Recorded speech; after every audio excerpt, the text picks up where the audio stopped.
አርሰናል የባለፈው ዓመት የፕሪምየር ሊግ የዋንጫ ድሉን ያስቀጥል ይሆን? ይህ ዓመት ለመድፈኞቹ ምናልባትም ከረጅም ዓመታት በኋላ ሌላ ታሪክ የሚጽፉበት ሊሆን ይችላል። አርሰናል ለመጨረሻ ጊዜ በተከታታይ ሲዝኖች የፕሪምየር ሊግ ዋንጫዎችን ያሸነፈው በ1935 ነበር።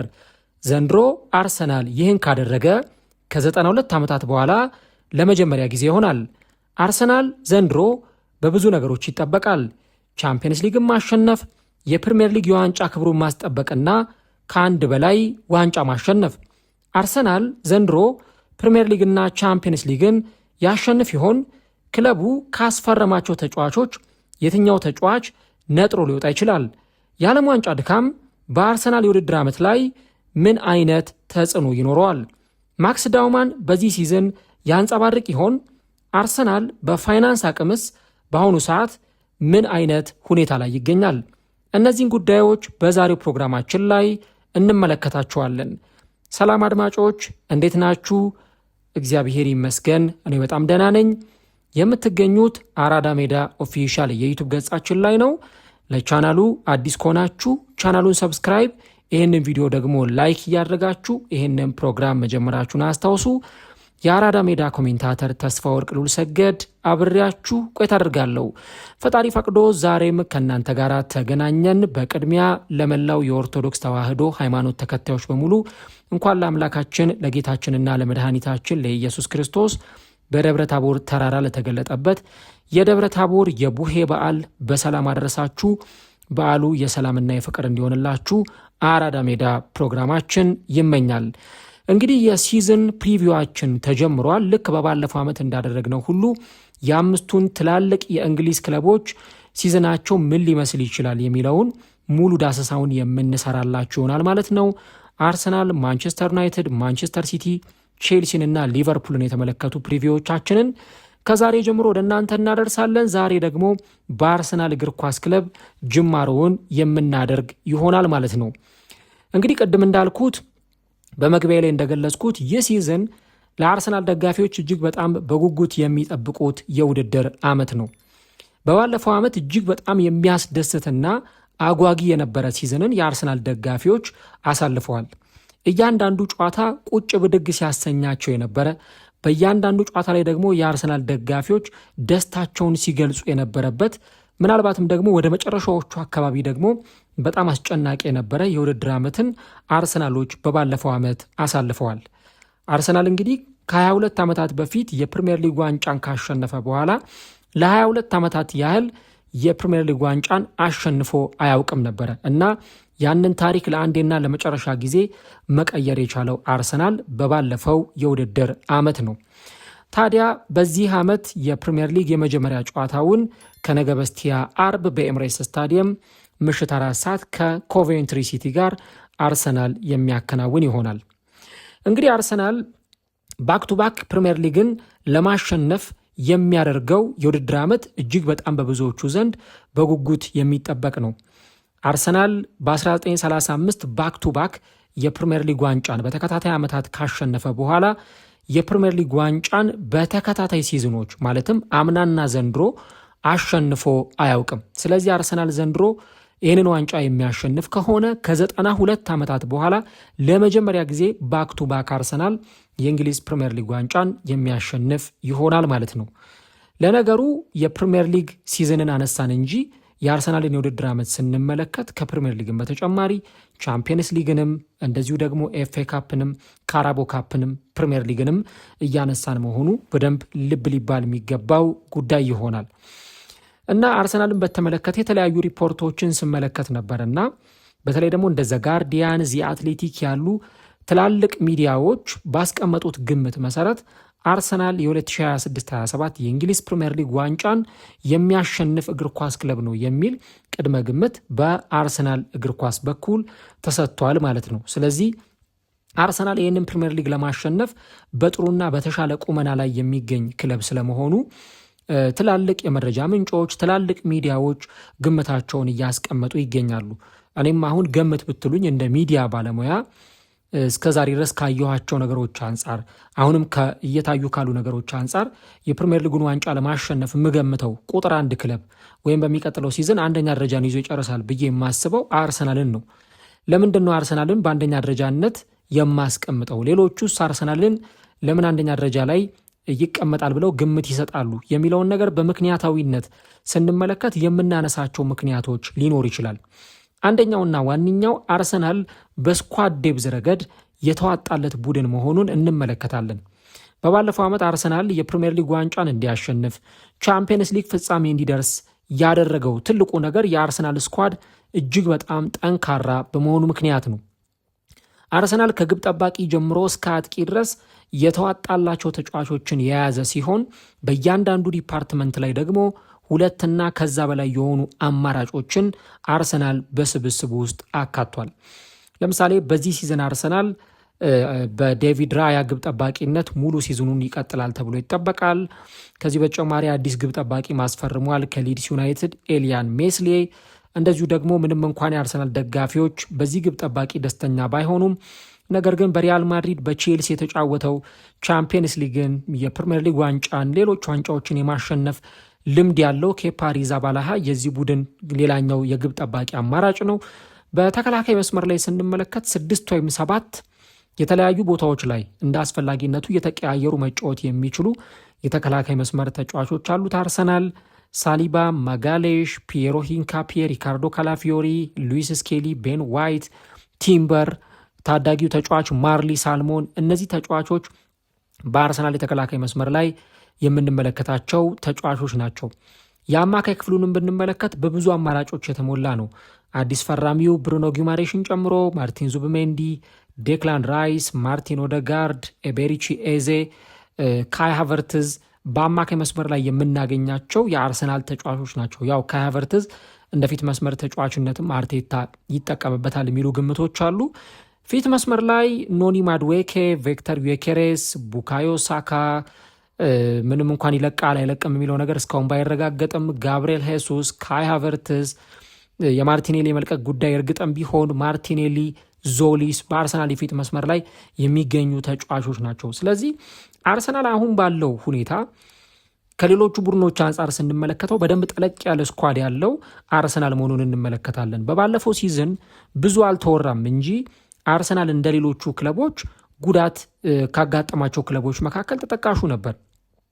አምና ለምሳሌ ቼልሲ በጉዳት ሲቸገር ተመልክተናል። ሊቨርፑል በጉዳት ሲቸገር ተመልክተናል። ኢቨን እንደ ማንቸስተር ዩናይትድም በጉዳት ሲቸገሩ ተመልክተናል። አርሰናልም ከነዚህ የሚተናነስ አልነበረም ያጋጠመው የጉዳት ችግር። በባለፈው ዓመት ለምሳሌ ማጋሌሽ ሲጎዳ ተመልክተናል። ቲምበር ሲጎዳ ተመልክተናል። እነ ካላፊዮሪ፣ እነ ሂንካፒዬ፣ እነ ሜሪኖ ሲጎዱ የነበረበትን ጊዜ አይተናል። ኢቨን እነ ቪክተር ዩኬሬስ፣ እነ ካይ ሃቨርትዝ፣ ቡካዮ ሳካ በአርሰናል በኩል ጉዳት ካጋጠማቸው ተጫዋቾች መካከል ተጠቃሾቹ ናቸው። የነ ማርቲን ኦደጋርድንም ሳንዘነጋ ማለት ነው። ነገር ግን የተጫዋቾች ጉዳት እንኳን ቢኖር የአርሰናል ስኳድ ዴብዝ በጣም ሰፊ በመሆኑ ምክንያት ጉዳቱን ያን ያህል ለአርሰናል ፈታኝ ችግር ይዞባቸው አልመጣም ነበረ። ለምሳሌ ኦደጋርድ ባልነበረባቸው ጊዜያት ኤቤሪቼዜ ወደ ሜዳ እየገባ ሲጫወት ተመልክተናል። ከዚህ በተጨማሪ ደግሞ ማጋሌሽ ባልነበረባቸው ጨዋታዎች ሞስኩዌራ ተሰልፈው ሜዳ ላይ ሲጫወት እንደነበር አይተናል። እንደዚሁ ደግሞ ካላፊዮሪ ባልነበረበት ጊዜ ፒየሮ ሂንካፔ ያንን ቦታ ሸፍኖ ሲጫወት ተመልክተናል እና ስኳድ ዴብዙ ጠንካራ መሆኑ ያውም አሁን አዳዲስ የተጨመሩት እነ ዞሊስ እነ ብሩኖ ጊማሬሽ አይነት ተጫዋቾች ደግሞ የአርሰናልን ስኳድ የበለጠ የሚያሰፉ ተጫዋቾች በመሆናቸው ምክንያት ለአርሰናል በዚህ ሲዝንም የዋንጫ ማሸነፍ ቀዳሚ ግምት እንዲሰጠው የሚያደርግ ትክክለኛ ምክንያት ይሆናል ማለት ነው። ከዛ ውጪ ካሉት ቶፕ 5 ወይም ቶፕ 6 ብለን ከምንጠራቸው ቡድኖች በስኳድ ስቴቢሊቲ ወይም ደግሞ በተረጋጋ የቡድን ስሜትና በጣም ወጥ በሆነ ፎርም ላይ የምናገኘው ቡድን አርሰናልን ነው። ከስድስቱ ትላልቅ ከምንላቸው ቡድኖች አርሰናል በዚህ ረገድ የተሻለው ቡድን ነው። ምክንያቱም የአርሰናል ቡድን ላለፉት 6 ዓመታት አብሮ የቆየ በመጨረሻም በባለፈው ዓመት የፕሪሚየር ሊግ ዋንጫን ያሸነፈ አብሮ ደግሞ እነዚህ ተጫዋቾች ለረጅም ዓመት የተጫወቱ እና ደግሞ የአንድነትን ስሜት በደንብ የሚያውቁ ተጫዋቾች ያሉበት ስብስብ ነው። አሰልጣኙ አርቴታ ለ6 ዓመታት በአርሰናል የቆየና ለአርሰናል እግር ኳስ ክለብ ውጤታማነት እየሰራ ያለ አሰልጣኝ ነው። ሌሎቹን ክለቦች ግን ስትመለከቱ ለምሳሌ ማንቸስተር ዩናይትድን ብትመለከቱ በባለፈው ዓመት ከሲዝኑ ግማሽ በኋላ ማይክል ካሪክ በጊዜያዊነት ነው ቡድኑን በአሰልጣኝነት ሲመራ የነበረው። አሁን የቡድኑ ዋና አሰልጣኝ ተደርጓል። ትክክለኛው ፈተና ዋናው ፈተና እንግዲህ በቋሚ አሰልጣኝነት ከዚህ በኋላ በሚመጡት ጊዜያት የሚጀምር ይሆናል ማለት ነው። ቼልሲንም ብንመለከት አሰልጣኙ ሻቢ አሎንሶን ወደ ክለቡ ያመጣው ከጥቂት ወራት በፊት ነው። ሻቢ አሎንሶ የመጀመሪያ ሲዝኑን በፕሪሚየር ሊግ አሰልጣኝነት ቼልሲን ይዞ የሚቀጥል ይሆናል። ሊቨርፑልም አንዶኒ ኢራዮላን ነው ከቦርንመዝ ያመጣው። አንዶኒ ኢራዮላ ለፕሪሚየር ሊጉ አዲስ ባይሆንም ለሊቨርፑል ግን አዲስ ነው። አዲስ አቀራረብ፣ አዲስ የጨዋታ ባህል ሊያሳየን ይችላል። ከዚህ በተጨማሪ ፔፕ ጓርዲዮላ ለ10 ዓመታት ማንቸስተር ሲቲን ሲያሰለጥን ቆይቶ ከማንቸስተር ሲቲ ጋር ከተለያየ በኋላ አሁን የዚህ ቡድን ዋና አሰልጣኝ ኤንዞ ማሬስካ ናቸው። ማሬስካ ለፕሪሚየር ሊግ አዲስ አይደሉም፣ ግን በማንቸስተር ሲቲ የፔፕ ጓርዲዮላን ወንበር የሚረከቡ አሰልጣኝ ናቸውና የእሳቸውም ቆይታ በጉጉት የሚጠበቅ ነው። ቶተናምም ደግሞ ዲዘርቢን የቡድኑ ዋና አሰልጣኝ አድርጎ አምና ሲዝኑ ሊያልቅ ሲል ነው የሾማቸው። አሁን እንደ አዲስ ቡድኑን ተረክበው እየቀጠሉ ይገኛሉና ሁሉም ማለት ይቻላል የጥቂት ወራት ዕድሜ ብቻ ነው ያላቸው። በማንቸስተር ዩናይትድም በማንቸስተር ሲቲም ያሉትን ሌሎቹን አሰልጣኞች ብናይ የጥቂት ወራት ዕድሜ ብቻ ነው ያላቸው። አርቴታ ግን ለ6 ዓመታት በአርሰናል ቆይቷል። ተጫዋቾቹም ለረጅም ዓመት የቆዩ ናቸው። ይሄ በመሆኑ ምክንያት አርሰናል ልምድ ያለው ቡድን እና ደግሞ ልምድ ባለው አሰልጣኝ የሚመራ መሆኑንም ስንመለከት አርሰናል በሚቀጥለው ሲዝን የፕሪሚየር ሊጉን ዋንጫ ያሸንፋል የሚሉ ግምቶች በተለያዩ ሰዎችና በተለያዩ ሚዲያዎች የተሰጡ ያሉበትን ምክንያት በደንብ እንረዳዋለን ማለት ነው። አርቴታን በተመለከተ ውሉን ያራዝማል የሚሉ በርካታ መረጃዎች እየወጡ ነው የሚገኙት። በተለይም ደግሞ እስካሁን ድረስ በሰራው ስራ ውጤታማ የሆነ የማሰልጠን ጊዜን አሳልፈዋልና አሁንም አርሰናል በቀጣዮቹ ጊዜያት በአርቴታ አሰልጣኝነት ይመራል ተብሎ ይጠበቃል። የአርሰናልን ሲዝን ስናስብ ግን በትክክል ልናነሳቸው የሚገቡ ትክክለኛ ጉዳዮች ይኖራሉ።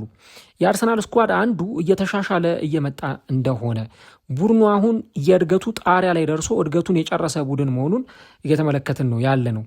አርሰናል በ2022 5ኛ ደረጃን ይዞ ጨርሷል። በ2021-22 የውድድር ዘመን በ2022-23 23-24 24-25 የውድድር ዘመኖች ላይ ደግሞ ሁለተኛ ደረጃን ይዞ ጨርሷል። በባለፈው ሲዝን ደግሞ 1ኛ ደረጃን ይዞ ጨርሷል። ስለዚህ ይህ ቡድን አሁን ካለበት ሁኔታ አንጻር ስትመለከቱት በጣም በተሻለ ቁመና ላይ የሚገኝና የፕሪሚየር ሊግ ዋንጫንም ደግሞ ድጋሚ ያሸንፋል ብለው በጣም ብዙዎቹ የሚጠብቁት የአርሰናል ስብስብ ነው። ከዛ ውጪ የአርሰናልን ሲዝን በምናስብበት ጊዜ ደጋፊዎቹ ምን ኤክስፔክት ያደርጋሉ ወይም ምን ይጠብቃሉ የሚለውን ነገር ካነሳን ዘንድሮ የአርሰናል ደጋፊዎች ከቡድናቸው የሚጠብቁት ብዙ ነገር አለ። በባለፈው ዓመት ለእኔ አርሰናል ስኬታማ ቡድን ነበረ ብዬ አፌን ሞልቼ መናገር ይችላሉ። ምክንያቱም በብዙዎቻችሁ ዘንድ እንደምታስታውሱት አምና አርሰናል የፕሪሚየር ሊግ ዋንጫን አሸንፏል። ቻምፒየንስ ሊግና ካራቦ ካፕ ደግሞ ፍጻሜ መድረስ የቻለ ቡድን ነው። ከዛ በመቀጠል ደግሞ በኤፍኤ ካፕ ውድድርም ሩብ ፍጻሜ የደረሰ ቡድን መሆኑን እናስታውሳለን። ስለዚህ ቢያንስ 3 ውድድሮች ላይ አርሰናል ፍጻሜ ደርሶ ማለት 2 የካፕ ውድድሮች ናቸው፣ ቻምፒየንስ ሊግና ካራቦ ካፕ ፍጻሜ ደርሶ ነው ከውድድሩ የወጣው ወይም ዋንጫውን ሳያገኝ የቀረው። ፕሪሚየር ሊግን ደግሞ አርሰናል ዋንጫውን ከፍ አድርጎ ማንሳት ችሏል። ስለዚህ ይህንኛው አሁንም ያለው አርሰናል የፕሪሚየር ሊግ ዋንጫን ደግሞ እንዲያሸንፍ ቻምፒየንስ ሊግን ቡድኑ በታሪክ አሸንፎ አያውቅም። እንደገና ደግሞ ቻምፒየንስ ሊግንም እንዲያሸንፍ ይሄ ነው ከአርሰናል ደጋፊዎች አሁን በጉጉት የሚጠበቀው ትልቁ ነገርና ፕሪሚየር ሊግን ለአንድ ጊዜ ማሸነፍ ብቻ ሳይሆን 2 ጊዜ 3 ጊዜ ደጋግሞ ማሸነፍ በአርሰናል ደጋፊዎች በኩል የሚፈለግ ትልቁ ነገር ነው ማለት ነው። በነገራችሁ ላይ ምናልባት ዋንጫ ማሸነፍ የአንድ ሲዝን ወንደር ሊሆን ይችላል። አርነ ስሎት ሊቨርፑልን ይዘው በጣም በሚያስደንቅ ሁኔታ አሳማኝ በሆነ ሁኔታ ያውም ሲዝኑ ሊያልቅ 3-4 ሳምንት እየቀረው ነው የፕሪሚየር ሊጉን ዋንጫ ከሊቨርፑል ጋር አብረው ማንሳታቸውን ያረጋገጡት። ግን አሳማኝ ከሆነው ሲዝን በኋላ ሊቨርፑል ሲንኮታኮት በባለፈው ሲዝን 5ኛ ደረጃን ይዞ ሲጨርስ ተመልክተናል እና የአይነት መውረድ እንዳይኖር በአርሰናል በኩል ብዙ አይነት መለወጥ የሚኖሩባቸው ነገሮች ካሉ መለወጥ፣ ያንን ማስቀጠል የሚጠበቁባቸው ነገሮች ደግሞ ካሉ ማስቀጠል በአርሰናል ደጋፊዎች በኩል የሚጠበቅ ነው። አምና የፕሪሚየር ሊጉን ዋንጫ አርሰናል አንስቷል። ይሄ እንደ ማስጀመሪያ መጋረጃ እንደ መግለጫ አይነት ውጤት ነው አርሰናል ያስመዘገበው። ከዛ በኋላ በየዓመቱ አርሰናል ዋንጫ እንዲያሸንፍ ብዙ የአርሰናል ደጋፊዎች ይጠብቃሉ። ከዛ በተጨማሪ በባለፈው ዓመት አርሰናል ውጤታማ ያደረገው ነገር ዘንድሮም ደግሞ ሊጠቀሙ የሚችለው ነገር የሴት ፒስ አጠቃቀሙን ጉዳይ ነው። ምናልባት ዘንድሮ በተለይ በቆመ ኳስ አጠቃቀም ላይ ዳኝነቱን በተመለከተ ጠንከር ያሉ ሲሪየስ የሆኑ ኢፌክቶችን ልንመለከት እንችላለን። በባለፈው ዓመት በአርሰናል በኩል ምን አይነት የሴት ፒስ የኤክስጂ ዲፍረንስ ነበራቸው? ያ ማለት በቆሙ ኳሶች ምን ያህል የንጹህ ግብ ልዩነት በኤክስጂ ነበራቸው የሚለውን ነገር ስንመለከት አርሰናል በ14.11 ከላይ የተቀመጠ ቡድን ነው። ቀጥሎ ብሬንትፎርድ 9.02፣ ቀጥሎ ኒውካስል 7.83፣ ቀጥሎ ማንቸስተር ሲቲ 3.12 እያለ ይቀጥላል ማለት ነው እና አርሰናል በባለፈው ሲዝን የፕሪሚየር ሊጉን ዋንጫ እንዲያሸንፍ ለቻምፒየንስ ሊግ ፍጻሜ እንዲደርስ ካደረጉት ትልቁ ነገሮች መካከል ሴት ፒስ ላይ ያለው ብቃት እጅግ በጣም የተሻለ መሆኑን ነው። አርሰናል በባለፈው ሲዝን ሴት ፒስን ብቻ ተጠቅሞ ያሸነፋቸው ጨዋታዎች እንዳሉ ልብ ማለት ያስፈልጋል። በሴት ፒስ ኳሶችን እያስቆጠረ ከማዕዘን ምት ከቆሙ ኳሶች ጎሎችን እያስቆጠረ አርሰናል ያሸነፋቸው ጨዋታዎች በጣም ብዙ ናቸው።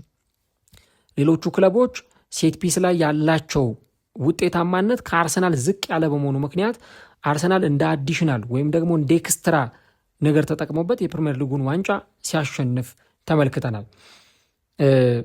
ምናልባት ሌሎቹ የሚያደርጉትን ነገር የትኛውም ክለብ ሊያደርገው ይችል ይሆናል፣ ግን ደግሞ በልዩነት የሆነ ነገር ላይ አድምቶ መስራት በትክክል ውጤት እንደሚያመጣ በአርቴታው አርሰናል በኩል በባለፈው ዓመት ተመልክተናል እና ዘንድሮም ክለቦች በጣም ተጠንቅቀው ነው የሚገቡት የአርሰናልን ሴት ፒስ ለማክሸፍ የአርሰናል ሴት ፒስ ውጤታማ እንዳይሆን ለማድረግ ከፍተኛ ጥረት ሜዳ ላይ ሲያደርጉ ልንመለከት እንችላለን።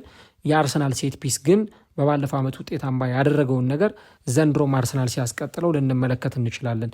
ምናልባት እኛን ሊያስማማን የሚችለው አርሰናል ሴት ፒስን እንደ ብቸኛ የጎል ማስቆጠሪያ መንገድ አድርጎ ካልተጠቀመበት ነው እንጂ ምናልባት እንደ አማራጭ አድርጎ እስከተጠቀመበት ድረስ አርሰናልን ወደ ውጤት የሚገፋው ነገር ስለመሆኑ ያለ ጥርጥር መናገር ይቻላል ማለት ነው። ከዛ በተጨማሪ ግን በተለይ ይሄንን ሲዝን ደግሞ ስናነሳ በተለይ ከአርሰናል ጋር ያለውን ሲዝን ስናነሳ ዘንድሮ የፕሪሚየር ሊግ ዋንጫን አርሰናል ለማሸነፍ በሚፎካከርበት ጊዜ የትኛው ክለብ አርሰናልን ሊፎካከረው ይችላል? በእንግሊዝ ፕሪሚየር ሊግ የዋንጫ ፉክክር ላይ የትኛው ቡድን አርሰናልን በዋንጫ ፉክክሩ ላይ ሊፎካከረው ይችላል የሚለው ነገር በጣም ትልቅና ወሳኝ አጠያቂ ጉዳይ ነው። እንግዲህ በባለፉት ጊዜያት ማንቸስተር ሲቲ ከአርሰናል ጋር ሲፎካከር ተመልክተናል። በተለይ ደግሞ ፔፕ ጓርዲዮላ እና አርቴታ ከፍተኛ ፉክክር ሲያደርጉ ነበር። እንዲሁ ደግሞ ሊቨርፑልም ከራሱ ከአርሰናል ጋር ተፎካክሮ ዋንጫ ያሸነፈበት ሲዝን እንደነበር አይተናልና ዘንድሮ ግን እርግጠኛ ሆነን የሆኑ ክለቦችን ላንጠቀስ እንችላለን። አሁን ለምሳሌ ሊቨርፑል ገና የፊት መስመር ቀዳራውን እየደፈነ ያለ ክለብ ነው። ተከላካይ እንደምንም አስፈርመዋል። ሮናልድ አራውሆን አምጥተዋል ከባርሰሎና። የአማካይ መስመራቸውን ለማጠናከርም ተጫዋች ቢያስፈርሙ የተሻለ ሊሆን ይችላል። ማንቸስተር ሲቲ ምናልባት ከፔፕ ጓርዲዮላ በኋላ ለዋንጫ ይፎካከራል ወይ የሚለው ነገር ብዙዎቻችንን የሚያጠያይቅ ጉዳይ ይመስለኛል እና አሁን የትኛው ቡድን ከአርሰናል ጋር ሊፎካከር ይችላል የሚለው ነገር እጅግ በጣም አጠራጣሪና አጠያቂ ጉዳይ ነው የሚሆነው። ግን ደግሞ ባለው ሁኔታ ሲዝኑ ከተጀመረ በኋላ ብዙ ነገሮችን ልንመለከት እንችላለን። ሲዝኑ ከተጀመረ በኋላ ብዙ ግልጽ የሚሆኑልን ነገሮች ይኖራሉ፣ በተለይ ከፕሪሚየር ሊጉ ጋር ተያይዞ እና አሁን ላይ ከአርሰናል ጋር እንደው ማንቸስተር ሲቲ ይፎካከራል በሚለው ሂደት ልናስብ እንችላለን።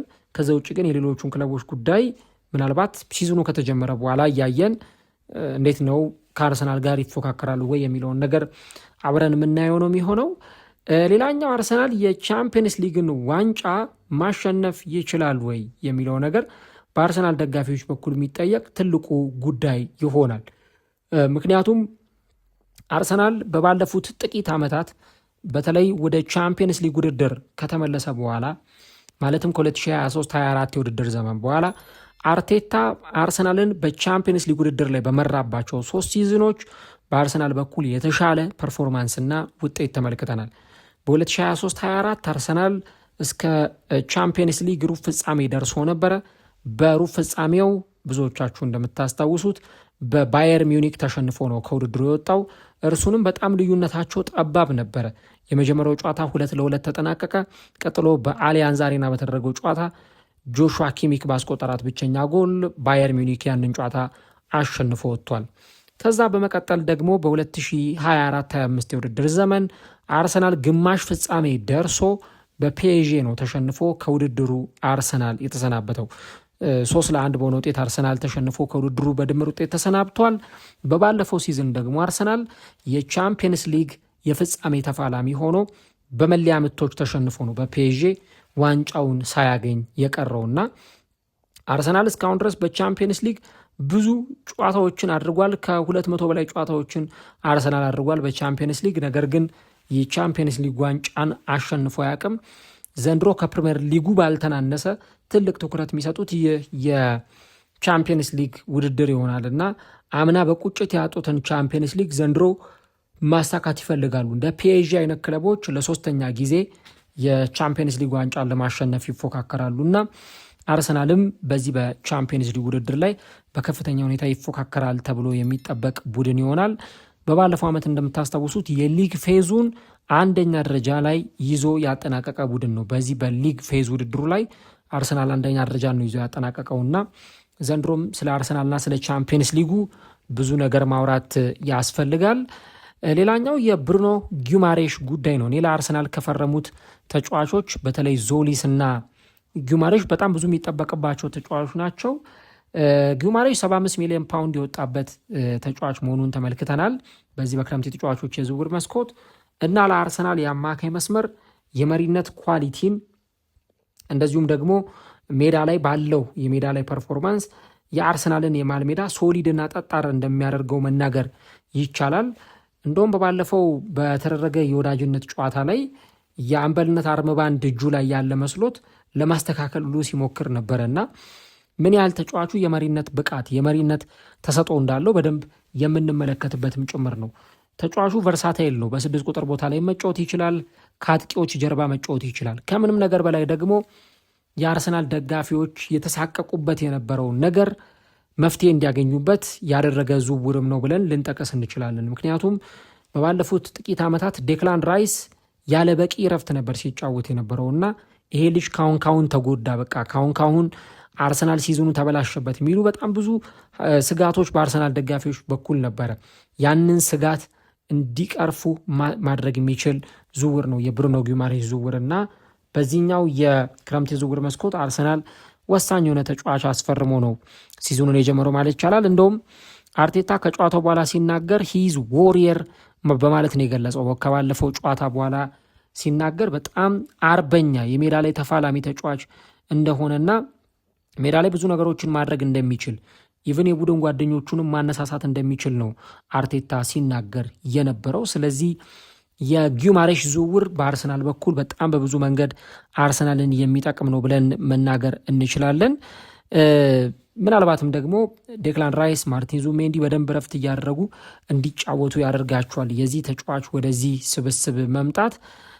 ሌላኛው ከዚህ የአርሰናል ስብስብ ጋር አያይዘን ማንሳት የሚጠበቅብን ትልቁ ነገር በተለይ አርቴታ የፕሪሚየር ሊግ ዋንጫ ውጤቱን ለማስጠበቅ ምን ነገሮችን ማድረግ አለበት የሚለውን ነገር ማየት ይጠበቅብናል። በተለይ አርቴታ ይህንን ስኳድ በደንብ ሮቴት እያደረገ መጠቀም ይጠበቅበታል።